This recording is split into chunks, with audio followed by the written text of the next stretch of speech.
Baik, bismillahirrahmanirrahim.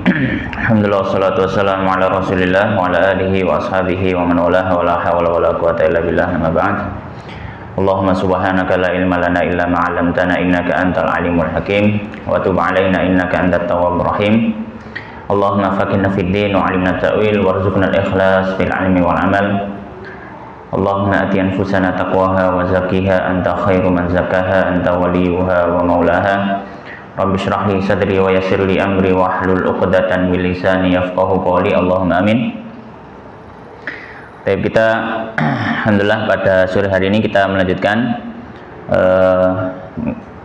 ngaji kitab Madharatul Qulub min Qatratil Uyub yang ditulis oleh Syekh Muhammad Maulud Ibn Ahmad Fal Al-Yaqubi yang wafat tahun 1323 Hijriah.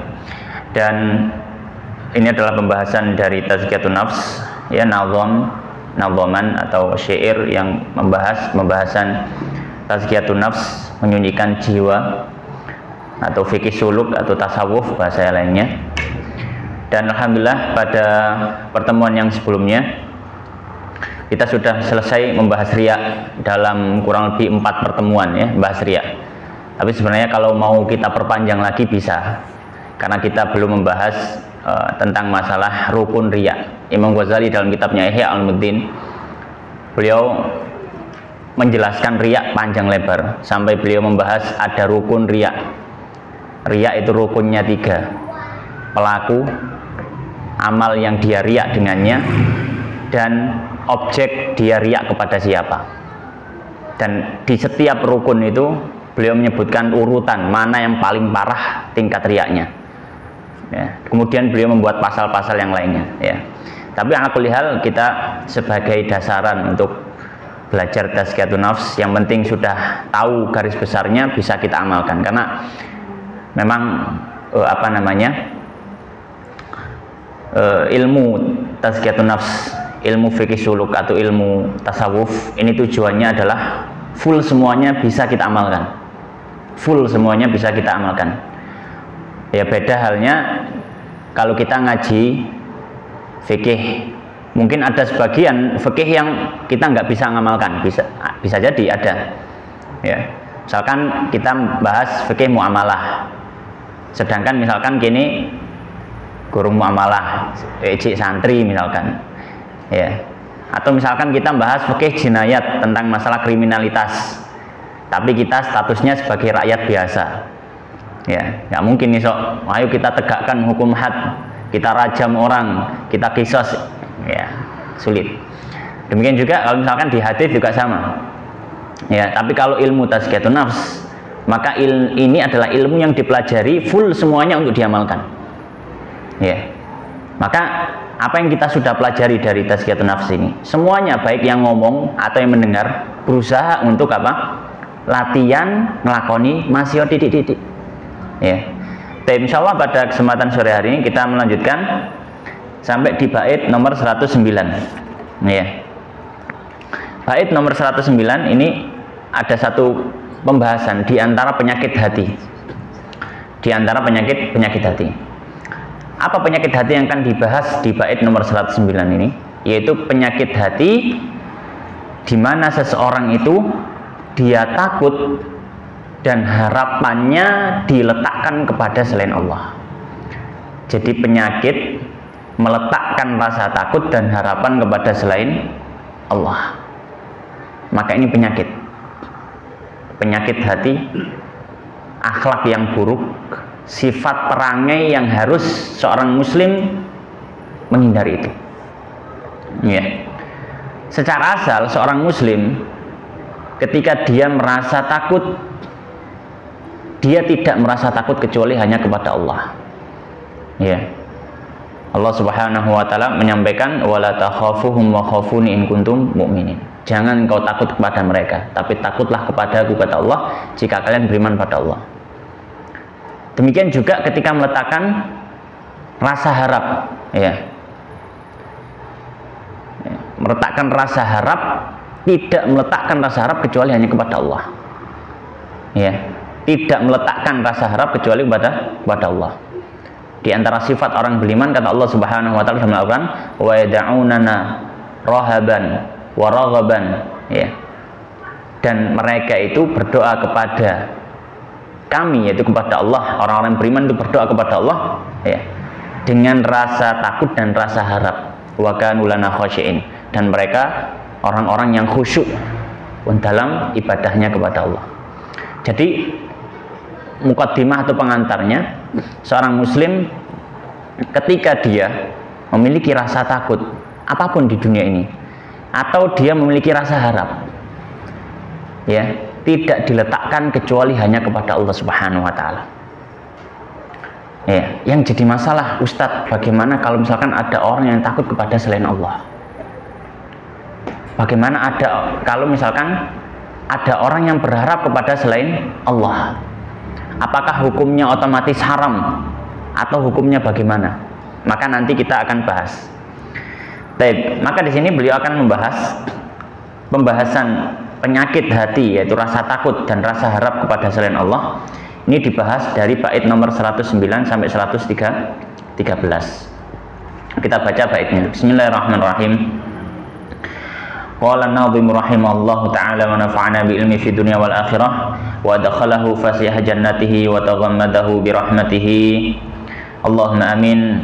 Wa rahabuta ghairi rabbi war raghab ضد التوكل عليه وسبب الأمرين أستعيذ بالمتين من كل داء قلة اليقين ثم الحرام منهما ما غلب غلبة تصد عما وجب أما إذا جرى لترك ندبي فالكره فافزع منهما للرب فإن كلا منهما دواه شعورنا أن لا ولا سواه. Ya. Maka beliau mengatakan qala wa rahabuta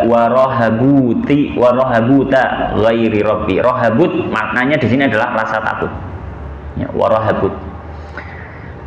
rahabuta ghairi rabbi, dan rasa takut kepada selain Rabb, selain Allah maksudnya. War raghab, dan rasa harap. Raghab, ya, raghbah, raghab, rasa harap. Ya, dibdut tawakkuli, adalah musuh daripada tawakal. Ya. Maka di sini beliau akan membahas beberapa pembahasan dalam masalah penyakit hati ini. Ya. Yang pertama adalah beliau menjelaskan, ya, apa dampak yang akan ditimbulkan ketika seseorang itu memiliki rasa takut dan rasa harap kepada Allah. Kepada selain Allah. Apa dampak yang akan ditimbulkan ketika seseorang itu punya rasa takut dan rasa harap kepada selain Allah? Maka kita katakan dampak yang akan ditimbulkan nantinya, hatinya akan bersandar kepada selain Allah. Hatinya akan bersandar kepada selain Allah. Dalam bahasa lain, berarti dia bertawakal kepada selain Allah. Karena tawakal itu artinya bersandar, menyandarkan hati, itu jenis tawakal. Ya. Itu artinya tawakal. Dan kita sampaikan, kalau orang hatinya sudah bersandar kepada selain Allah, maka dia tidak akan bisa merasakan kenyamanan dalam hidup di dunia. Wong kok hati ini gumantungi nanggone selain pangeran, hatinya nggak akan merasa nyaman. Dia tidak akan merasa nyaman. Orang yang hatinya digantungkan kepada dunia, ya dia akan molah malih hati ini, seperti dunia yang berubah-ubah. Ya. Kalau misalkan dia pas dapat kekayaan, dia seneng bukan main. Tapi pas kalau dia dapat musibah, dia sangat marah, dia sangat sedih, dan seterusnya. Ya, kalau hatinya digantungkan kepada harta. Ya. Kalau hatinya digantungkan kepada manusia, sosok manusia, maka juga sama. Hatinya akan mudah sekali berubah-ubah. Karena manusia itu juga berubah. Ya. Mungkin memang manusia orang lain bisa terus menyenangi kita seumur hidup, tapi juga tidak menutup kemungkinan ada manusia-manusia yang hubungannya awalnya baik kemudian menjadi musuh setelahnya, kemudian menjadi tidak suka, kemudian dia meninggalkan orang tersebut. Bisa jadi. Maka ketika situasi berubah sedangkan hatinya masih gumantung, hatinya masih gandoli sosok manusia tersebut,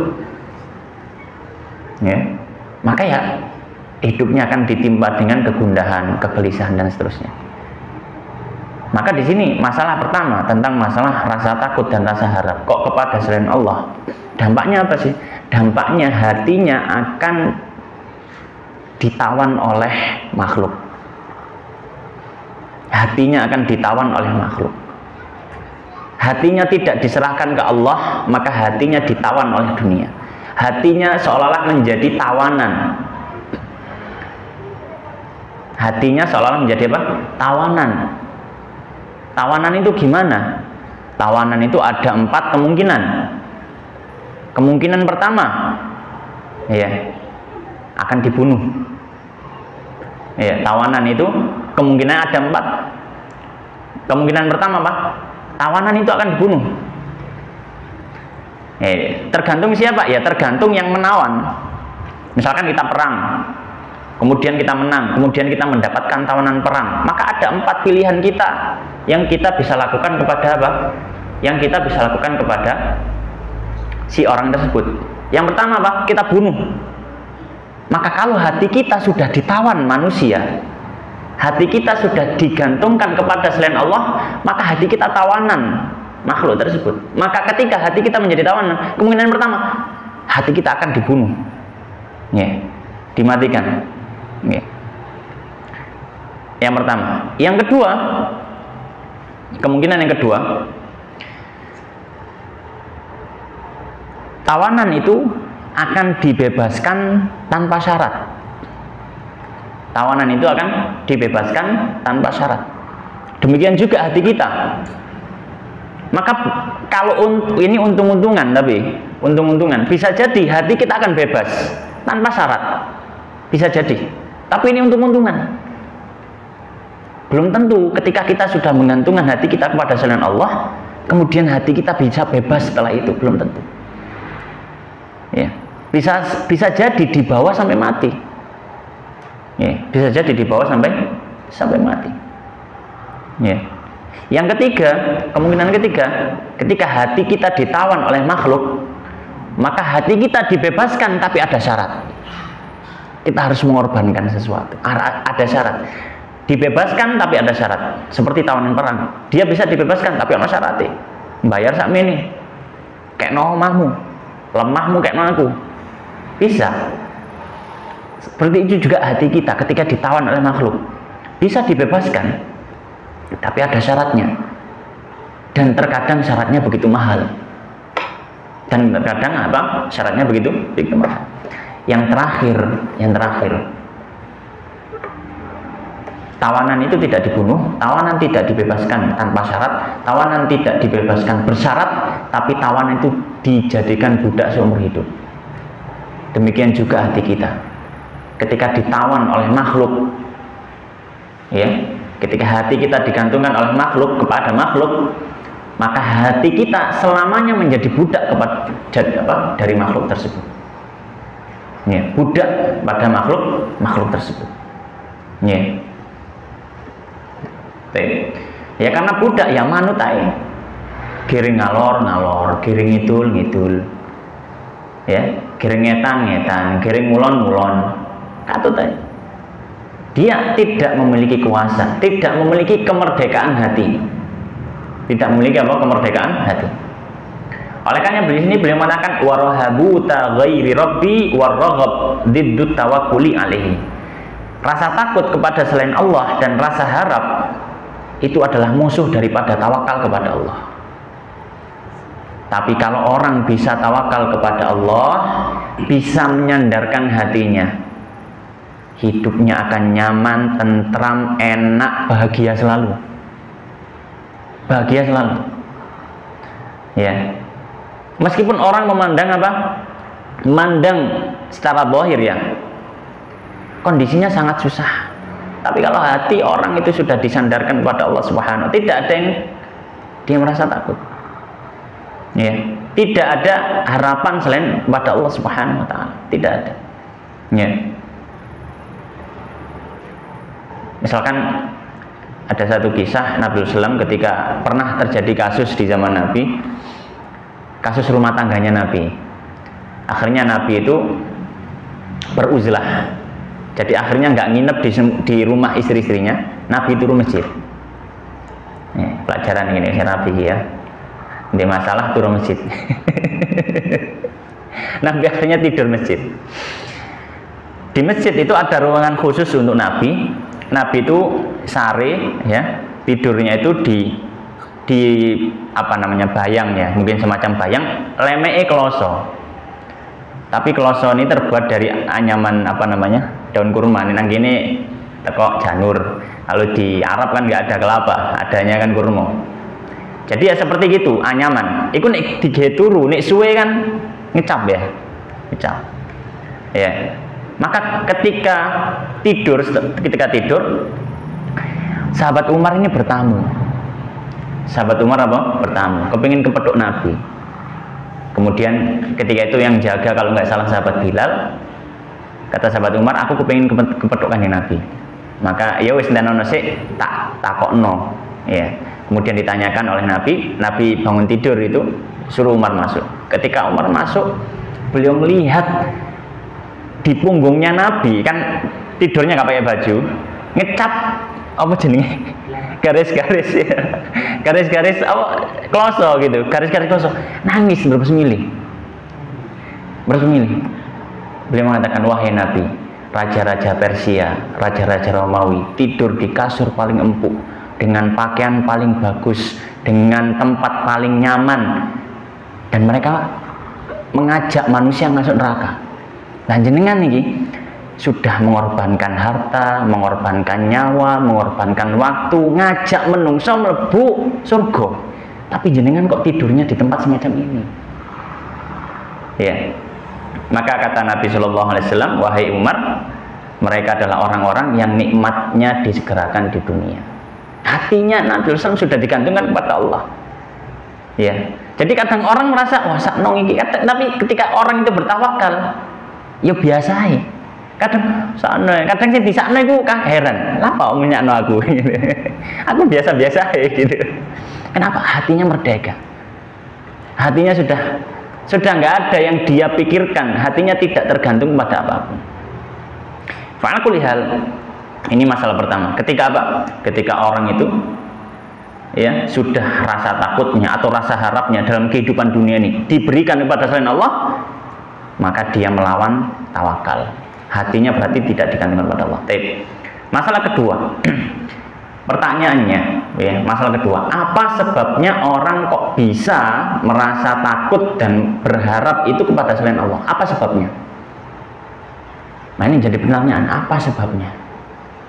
Ketika kita mungkin ya merasa takut kepada selain Allah, ya, atau kita berharap kepada selain Allah, mungkin ada pertanyaan apa sih sebabnya? Maka di sini beliau akan menjelaskan. Beliau mengatakan wasabab, ya, dan sebabnya al-amro ini dari dua perkara ini, astaidu bil matin, aku meminta perlindungan kepada Allah. Al-matin di sini salah satunya nama Allah ya. Aku berlindung kepada Allah dari sebab ini gitu ya. Min kulli da'in, dari semua penyakit. Nah, ini apa namanya?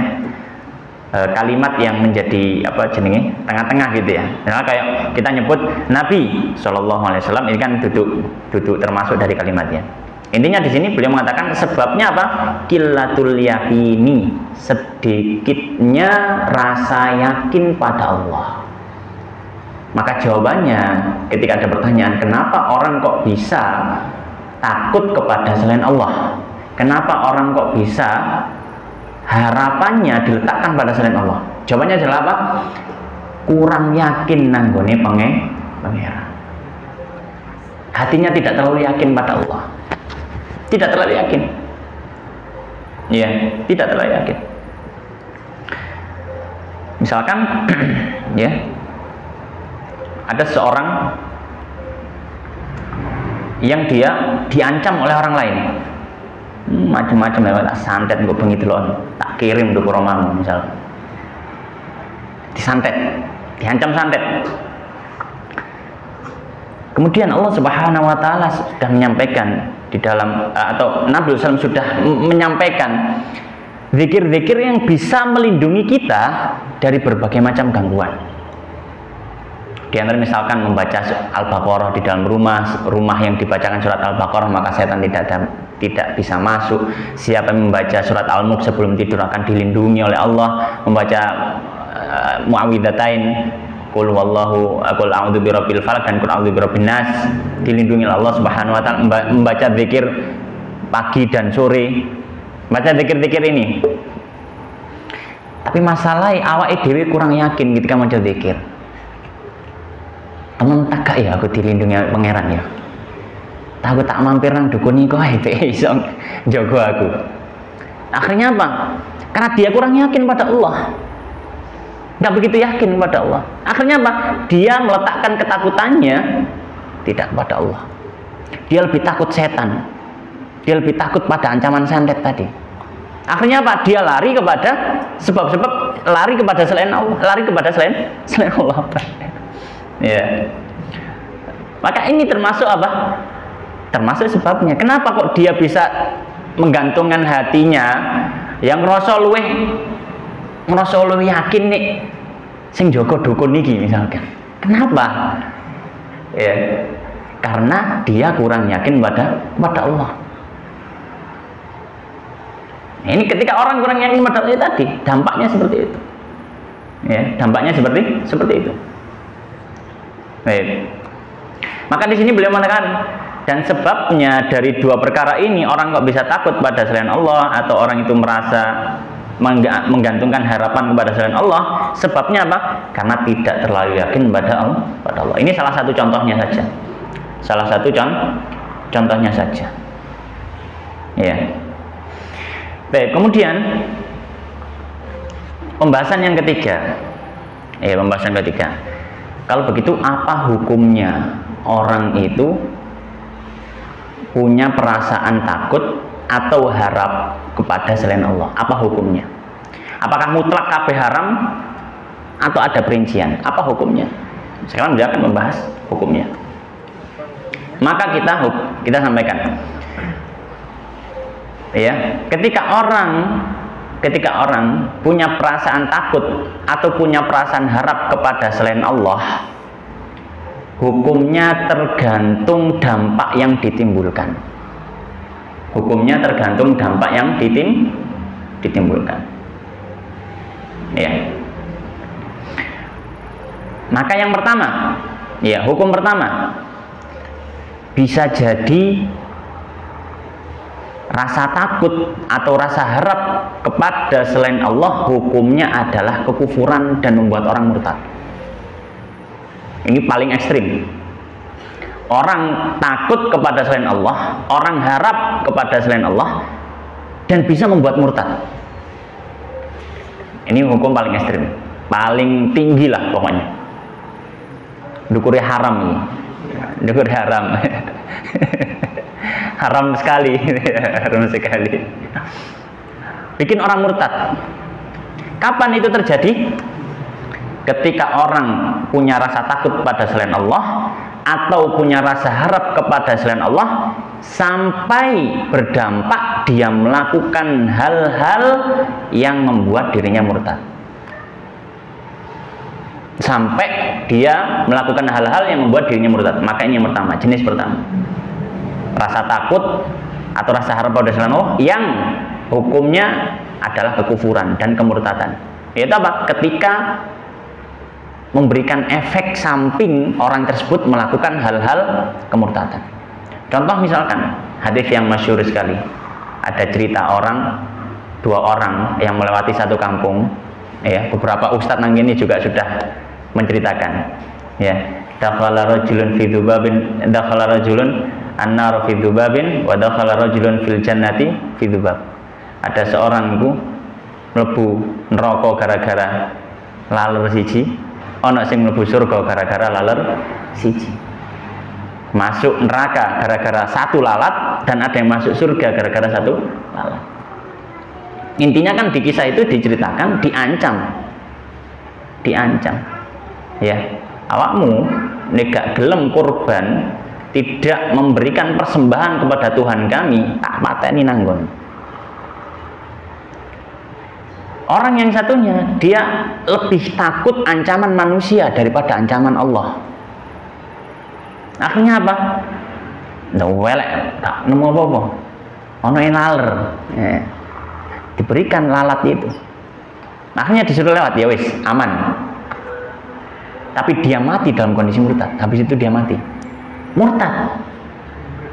Kenapa kok dia bisa murtad? Awalnya adalah karena dia lebih takut ancaman manusia daripada ancamannya Allah. Sedangkan yang satunya tidak takut. Dia lebih takut ancaman Allah daripada ancaman manusia. Kok ancam kaya opo? Aku gak bakal ngekei apa? Sembahan. Ya, kata kayak sajen, tak jarno, pangeranmu. Ya. Maka dibunuh di tempat, masuk surga. Tidak ada yang dia lebih takuti daripada Allah Subhanahu wa taala. Ya, maka ini hukum pertama. Ya. Hukum kedua, ketika rasa takut atau rasa harap tadi dihukumi haram. Yang kedua adalah hukumnya apa? Haram, tapi tidak sampai kemurtatan. Tidak sampai kemurtatan. Kapan itu terjadi? Ketika rasa takut atau rasa harapnya berdampak sampai dia melakukan hal yang diharamkan. Jadi hukumnya ini tergantung efek samping. Tergantung efek samping. Perbuatannya apa? Ya. Perbuatannya apa? Kalau misalkan ya sampai melakukan hal yang haram, tapi tidak sampai apa? Derajat kemurtatan, maka ya hukumnya haram. Ya. Maka yang hukumnya haram. Ya. Oleh karena di sini beliau bait 111 beliau mengisyaratkan tentang hukum kedua ini. Beliau mengatakan summal haramu minhuma. Kemudian yang haram dari keduanya ma ghalaba, ya, dalam apa yang mengalahkan ghalabatan tasuddu amma wajaba, yang menghalangi dia dari kewajibannya. Jadi hukum kedua, rasa takut dan rasa harap bisa jadi haram. Kapan itu? Ketika berdampak sampai dia melakukan hal yang diharamkan, atau dia meninggalkan kewajiban. Ini juga haram, karena meninggalkan kewajiban apa hukumnya? Haram. Ya, nyambut gawe. Berikan dana mencerahkan. Kamu kate ketok sembahyang pas nyambut gawe tak pecat. Gak usah sembahyang nih pas nyambut gawe. Akhirnya apa? Ya wis lah, gak sholat duhur tok insyaallah disepur mbek pangeran. Ya omongannya seperti itu, dimaafkan oleh Allah. Tapi ki arep-arep sing kurang tepat. Ini ya. Arep-arep sing. Kenapa? Karena dia lebih takut pada bosnya daripada ancaman Allah. Ya aku nek dipecat terus ndelek penggawean nang di subhanallah. Ya. Banyak orang itu yang apa namanya? Yang dia kadang nggak terlalu mikir pendidikan, ya oleh penggawean. Ada orang yang mikir pendidikan kudu tinggi, cek orang penggawean saya enak. Lulus S2 lo gak oleh nyambut gawe. Apakah ada? Ya banyak.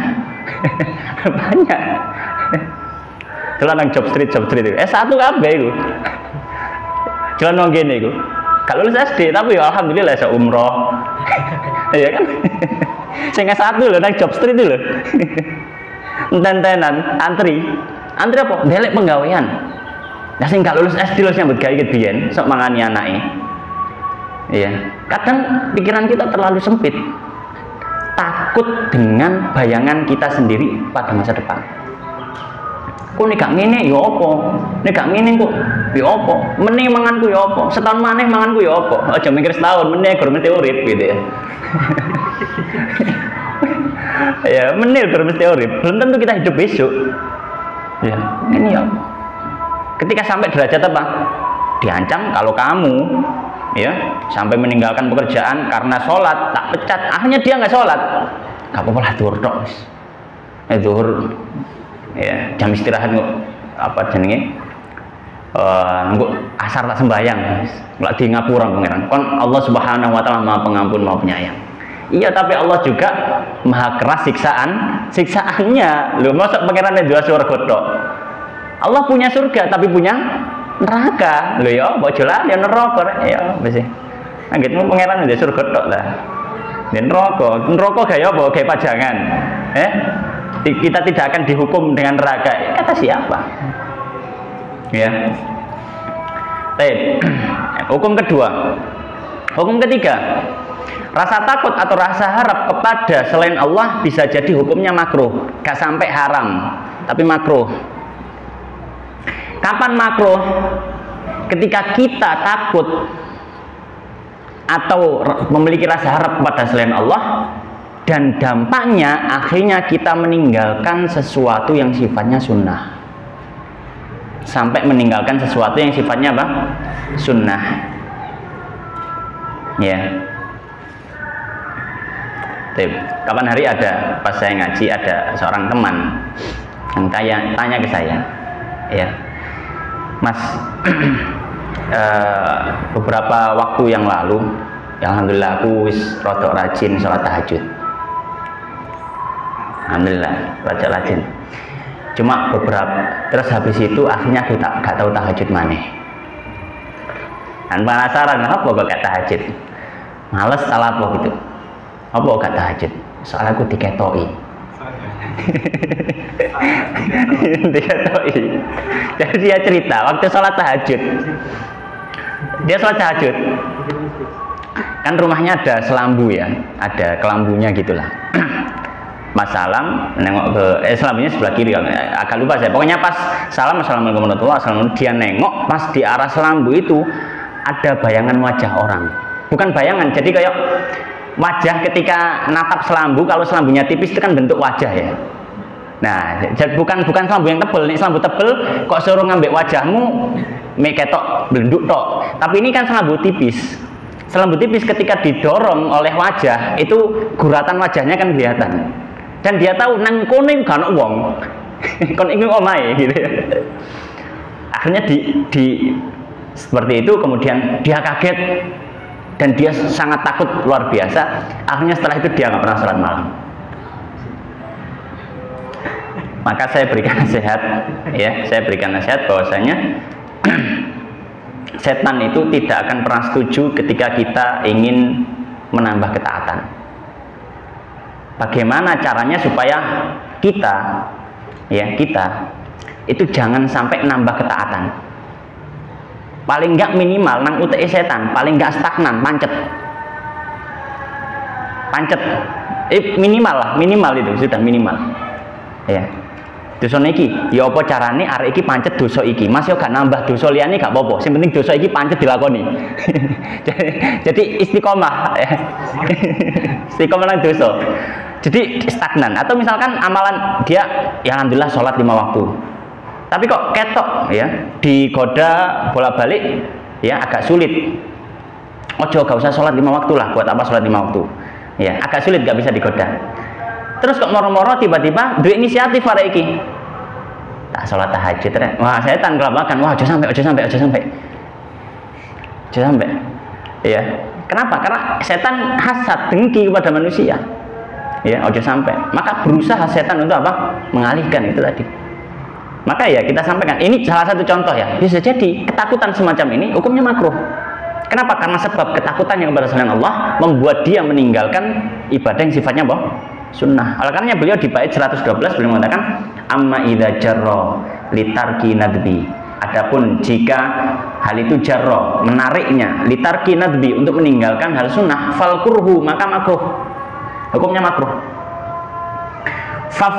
Wafza minhuma lirabbi, wafza dan bangkitlah minhuma dari keduanya lirabbi kepada Allah. Kemudian beliau memberikan nasihat, kalau sudah kamu merasakan tanda-tanda wah saya ini sudah mendapatkan rasa takut kepada selain Allah, nang hatiku ono arep-arep kepada selain Allah, maka segera bangkit, rubah ya hati kita, mendekatkan diri hanya kepada Allah.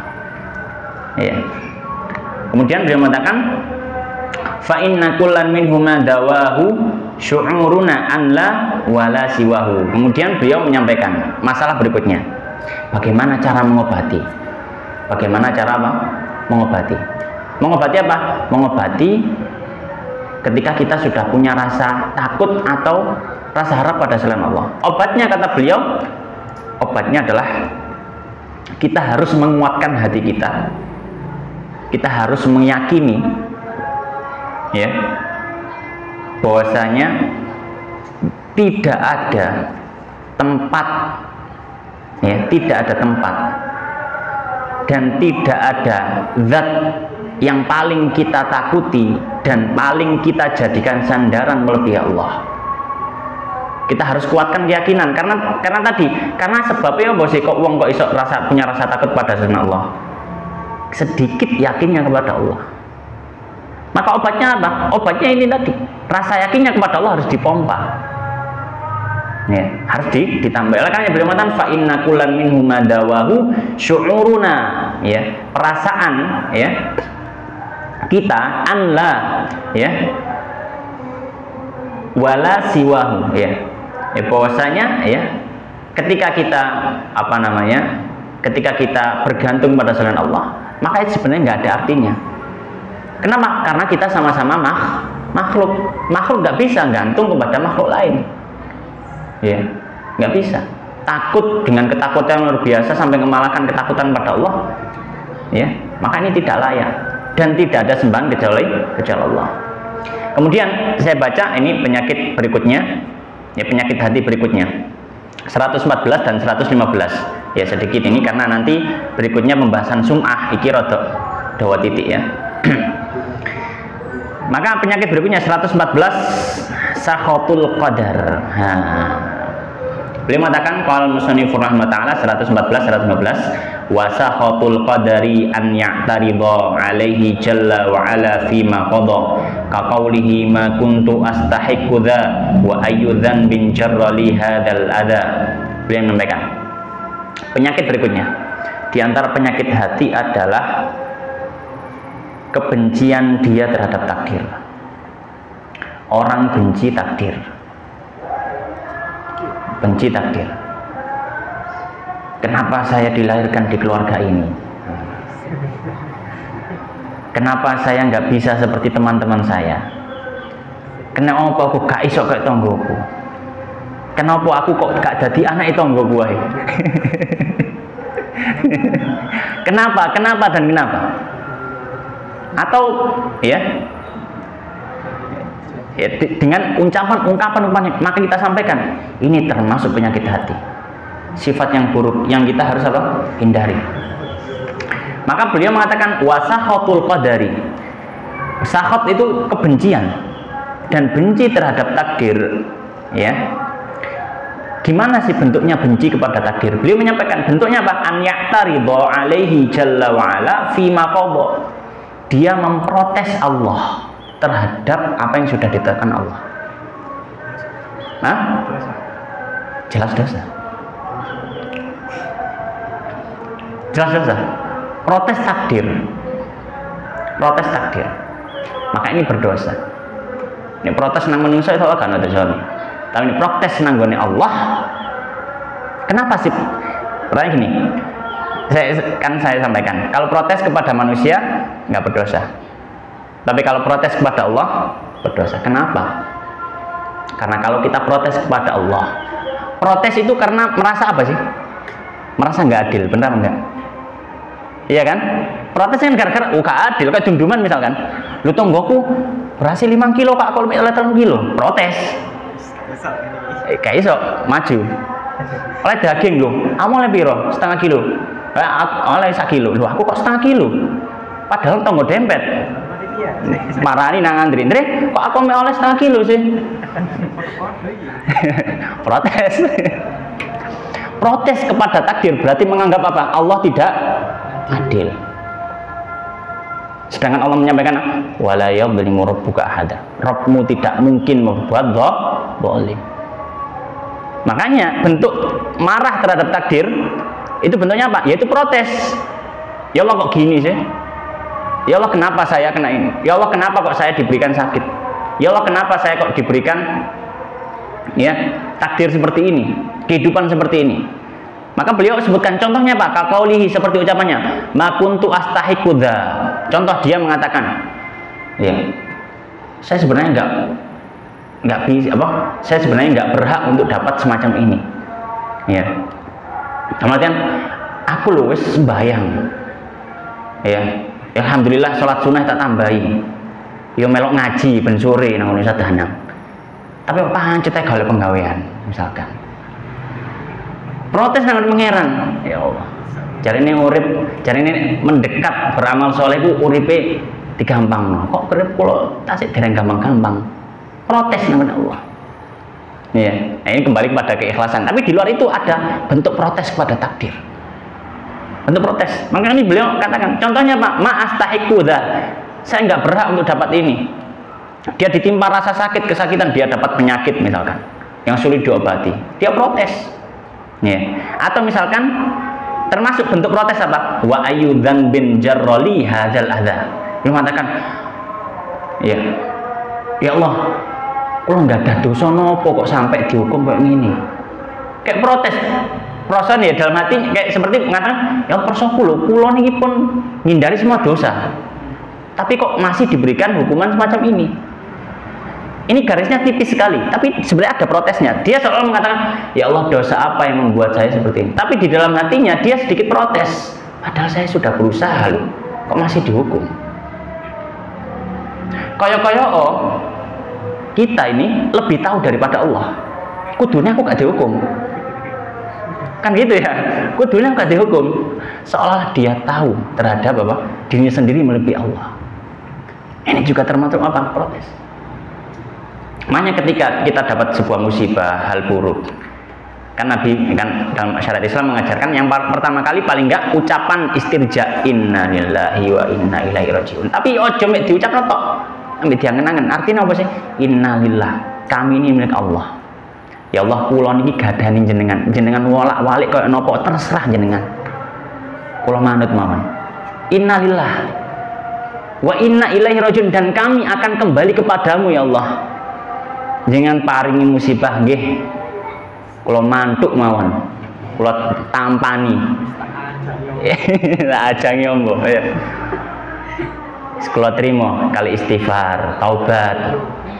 Ya, menerima ing pandum. Ya, tulisan murid trek lho. Nerimo ing pandum, diterima sudah. Ya, maka kita belajar hal semacam itu. Jangan sampai apa? Kita murka terhadap takdir Allah. Maka ini penyakit ya. Di antara penyakit hati apa? Dia mudah gak terima ambil takdir Gusti Allah. Ini penyakit hati.